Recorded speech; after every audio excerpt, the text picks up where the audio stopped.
Hey, what is up, everybody? This is Stevie Breach coming to you. Good morning. Good morning. It seems to be the word on the street is that people do not want to let go of this Miz versus Daniel Bryan feud that was kicked off on an episode of Smack Talk, which is ran on the WWE Network after SmackDown.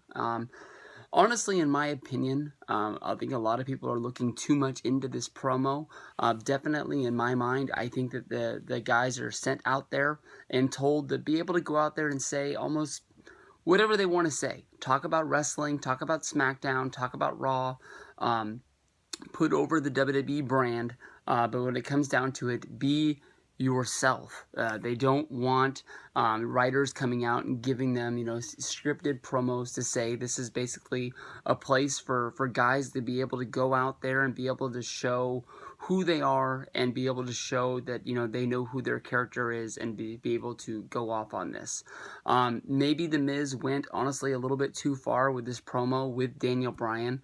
But honestly, in my opinion, I think people are looking too much into this, thinking that this is going to lead to a Daniel Bryan return, Daniel Bryan versus The Miz at a WrestleMania, something like this. Honestly, in my opinion, when you look at this show, everyone is talking about the fact that The Miz went off on Daniel Bryan, and maybe they're exposing that they're trying to bring some realism, they're trying to bring Daniel Bryan back. Nobody's talking about the fact that Carmella beat up Nikki Bella on this show. And nobody's thinking that Carmella beat up Nikki Bella, and that's a real life feud that she really jumped her backstage. Everybody knows that that's leading to a Carmella versus Nikki Bella feud on SmackDown. So I don't know why people are thinking that this is fake and this is real. Honestly, in my opinion, I think that they just were out there and they were supposed to be able to have their own fun. Daniel Bryan is never going to return to wrestling. That is my God honest truth that I think is going to happen. We went through this in between WrestleMania 30 to WrestleMania 31, where everybody, Daniel Bryan left and he was the champion. Everybody wanted him to train and work hard and be able to return, and then he came back and he wasn't Roman Reigns and he wasn't in the main event. They put him in the Intercontinental ladder match. He had a great moment, which was going to lead to him being the Intercontinental Champion on SmackDown and be able to wrestle and be able to have great matches. And that's not what people wanted. It got to the point where it ruined WrestleMania 31 for people. Then, after WrestleMania 31, he got kicked in the head by Sheamus. He got forced to sit out on the sidelines, and people wanted him to do the same thing. Come back, Daniel. Train, work hard. We believe in you. And then right before WrestleMania 32, he's forced to retire, where basically the doctors say that they're never going to clear him.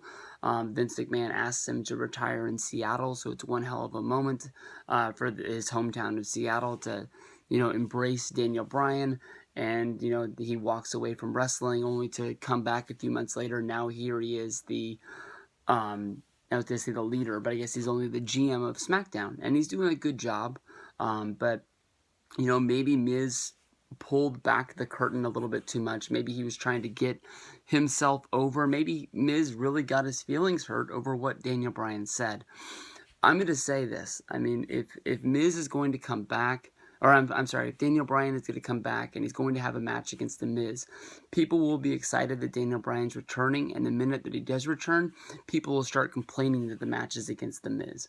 Honestly, if this is what they're leading to is a Daniel Bryan versus Miz match, I think that that's probably one of the best things that could happen. If Daniel Bryan is going to have that one last match, if he's going to have that one off as a goodbye, Daniel Bryan's probably his biggest feud that he's ever had in WWE minus Kane would be The Miz. Had Daniel Bryan had a debut on NXT where he thought that he was better than his pro when he was the rookie, and he had to go out there and wrestle, and Miz had to, basically be the guy leading him along, even though Miz didn't want to be with Daniel Bryan. Daniel Bryan didn't want to be with Miz. The NXT writers and that people like that were holding Daniel Bryan back because they didn't want him to win, so they didn't let him win any of his matches, if you can remember, to the point where Daniel Bryan cut a promo where basically he lost it a little bit, and they asked him, who would you send home? And he said, I would send home myself. WWE, who didn't think that Daniel Bryan was taking the show seriously, found a way to eliminate him from the show, even though he wasn't eliminated by the fans or the voting. basically kicked him off because they didn't like his promo, which led to, the NXT Nexus Invasion, which was one of the best things in the world.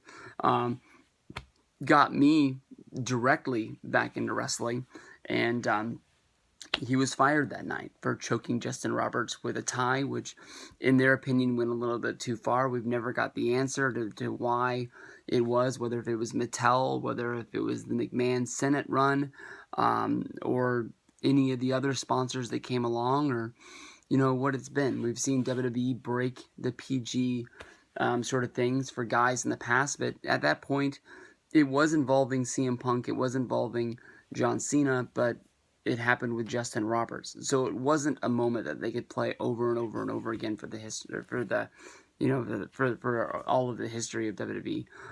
So they let him go, only to have him return at SummerSlam, and get the kickoff of his career, where he would go on. He'd have that big moment.